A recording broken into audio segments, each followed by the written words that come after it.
ಕಪ್ಪು ಚುಕ್ಕೆಗಳಾಗಿ ಪರಿಣಮಿಸಿವೆ. ಏರುತ್ತಿರುವ ಅಪರಾಧ ಸಂಖ್ಯೆಗಳನ್ನು ನಿಯಂತ್ರಿಸಲು ಕ್ರಮವನ್ನು ಸಹ ಜರುಗಿಸಲಾಗುವುದು.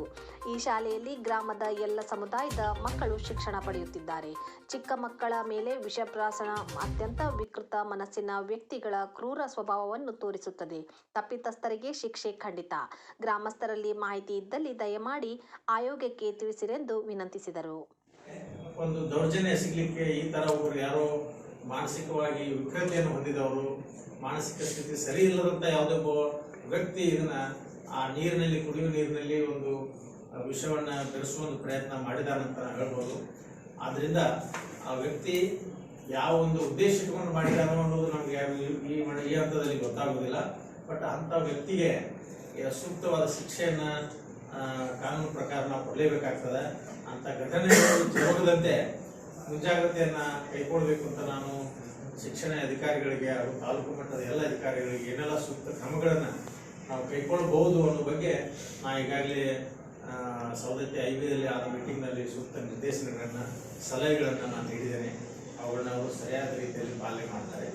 ನಾವು ಒಂದೇ ಒಂದು ವಿನಂತಿ ತಮ್ಮ ಈ ಗ್ರಾಮಸ್ಥರಿಗೆ ಮತ್ತು ಇಲ್ಲಿ ನೆರೆದಿರುವಂಥವ್ರಿಗೆ ಅಂದರೆ, ಆ ದಿನ ಆ ಯಾವ ಒಬ್ಬ ವ್ಯಕ್ತಿ ಏನು ಮಾಡಿದಾನೆ ಅಂತ ಹೇಳ್ತೇವೆ, ಆ ವ್ಯಕ್ತಿ ಬಗ್ಗೆ ಏನಾದ್ರು ಒಂದು ಮಾಹಿತಿ, ಸಣ್ಣ ಮಾಹಿತಿ ಅಥವಾ ಏನಾದ್ರು ಒಂದು ತುರು ತಮಗೆ ಏನಾದ್ರು ಲಭ್ಯ ಇದ್ದರೆ ಅದನ್ನು ಪೊಲೀಸ್ ಇಲಾಖೆಗಾಗಲಿ ಅಥವಾ ಯಾವುದೇ ತಾಲೂಕು ಮಟ್ಟದ ಅಧಿಕಾರಿಗಳಾಗಲಿ, ಶಿಕ್ಷಣ ಅಧಿಕಾರಿಗಳಿಗಾಗಲಿ ಅಥವಾ ನಮಗೆ ಆಗಲಿ, ಅಂದರೆ ಮಾನವ ಹಕ್ಕುಗಳ ಆಯೋಗಕ್ಕಾಗಲಿ ತಾವು ತಮ್ಮ ಹೆಸರನ್ನು ಬೇಕಾದ್ರೆ ತಿಳಿಸಿದ ನಮಗೆ ತಿಳಿಸಿದರೆ, ಆ ವಿಷಯವನ್ನು ಮುಗಿಸಿದ್ರೆ ನಾವು ತಾವು ಏನು ಹೇಳ್ತೀರ ಆ ವ್ಯಕ್ತಿ ಮೇಲೆ ಒಂದು ಸೂಕ್ತ ವಿಚಾರಣೆಯನ್ನು ಕೈಕೊಂಡು ಆ ವ್ಯಕ್ತಿ ನಿಜವಾಗಿ ಅದನ್ನು ಪ್ರತಿ ಎಸಗಿದಾನೋ ಇಲ್ಲೋ ಅನ್ನೋದನ್ನು ಕಂಡು ಹಿಡಿದು ಅವನ ಮೇಲೆ ಒಂದು ಕಾನೂನು ಪ್ರಕಾರ ಒಂದು ಕ್ರಮ ಕೈಗೊಳ್ಳೋಕ್ಕೆ ಅನುಕೂಲ ಆಗ್ತದೆ.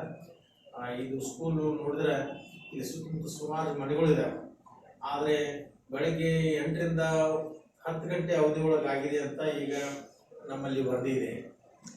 ನಿಜಕ್ಕೂ ಆಶ್ಚರ್ಯ. ಯಾಕಂದರೆ ಆ ಸಮಯದಲ್ಲಿ ಎಲ್ಲರೂ ಈ ರಸ್ತೆಯಲ್ಲಿ ಓಡಾಡ್ತಿರ್ತಾರೆ. ಮಕ್ಕಳನ್ನ ಶಾಲೆಗೆ ಕಳಿಸೋರು ಪಾಲಕರು ಬಂದಿರ್ತಾರೆ, ಹೊಲಕ್ಕೆ ಹೋಗೋರು, ರೈತರು ಮತ್ತು ಊರಿಗೆ ಹೋಗೋರು ಇದೇ ರಸ್ತೆ ಮೂಲಕ ಅಡ್ಡಾಡ್ತಾರೆ.